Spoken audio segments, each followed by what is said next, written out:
የክርስትና የማዕዘን ድንጋይ ትምህርት ነው። እሱ ምንድነው? ከራስህ ይልቅ ባልንጀራ ካንተ ይልቅ እንዲሻል በትህትና ቁጥር።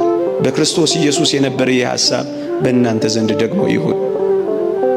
በቃ ከኔ ይልቅ አንተ ትበልጣለህ፣ ከኔ ይልቅ አንተ ትሻላለህ፣ ከኔ ይልቅ አንተ ቅደም፣ ከኔ ይልቅ አንተ ክበር፣ ከኔ ይልቅ አንተ ድመቅ፣ ከኔ ይልቅ አንተ ታወቅ። አንተ ከኔ የምትበልጥ ብቻ አይደለህም፣ አንተ ከኔ በጣም የተሻልክ ነህ። ይሄ የክርስትና የማዕዘን ድንጋይ ነው። ኦርቶዶክሳዊነት ይሄ ነው። የሁላችሁ ከመቀማት መስጠት፣ ይሄን ኦርቶዶክሳዊነት። ከመፎካከር መተባበር፣ ይሄን ኦርቶዶክሳዊነት። ከውድድር ክብብር፣ ይሄን ኦርቶዶክሳዊነት።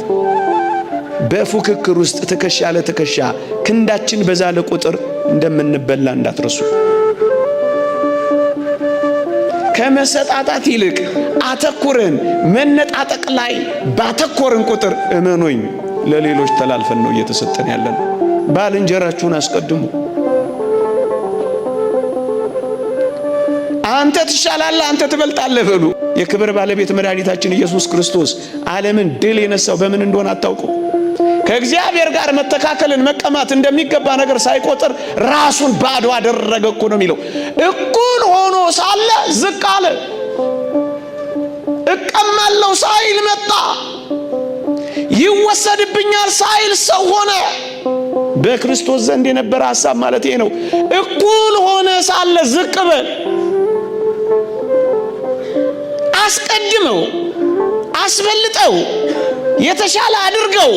አያምህም። ያኔ ዓለም ሰላም ለምን አልሆነችም ካላችሁኝ፣ ዋናው አጀንዳዋ እኔ በልጥ ፉክክር ውስጥ ስለገባች እኮ ነው። አንዱ ድሮን ሲፈጠር አንዱ ጸረ ድሮን እየፈጠረ መከራውን የሚበላው ለምን መሰላችሁ? እኔ በልጥ ስላለ ነው። ይሄን ዓለም የሚያንጫጫው ውድድርና ፉክክር እኮ ስለሆነ ነው። ያንዳንዶች ወሬ አትሰሙትም? በአንዳንዶች መቃብር ላይ የበላይነታችንን እናሳያለን ማለት ምን ማለት ነው? ፉክክርና ውድድር እኮ ነው የገደለ። መነጣጠቅ እኮ ነው እየቀበረን ያለው። አብሮ መጥገብ እየተቻለ አብሮ ወደ መራብ ሄድ ነው። አብሮ ያው መሆን እየተቻለ አብሮ መሞት የጀመርነው እኮ ለዚህ ነው። ኦርቶዶክሳዊነት ግን ባልንጀራውን ያስቀድማል። ይህ ኦርቶዶክሳዊነት ነው። ይህ ሰላም ነው ወገኖቼ።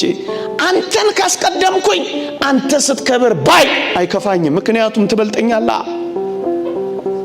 አንተ ብትንቀኝ እንኳን ቅር አይለኝም። ሰላማዊ ኑሮ መኖር ከፈለጋችሁ ወጣቶች እንደዚህ ኑሩ።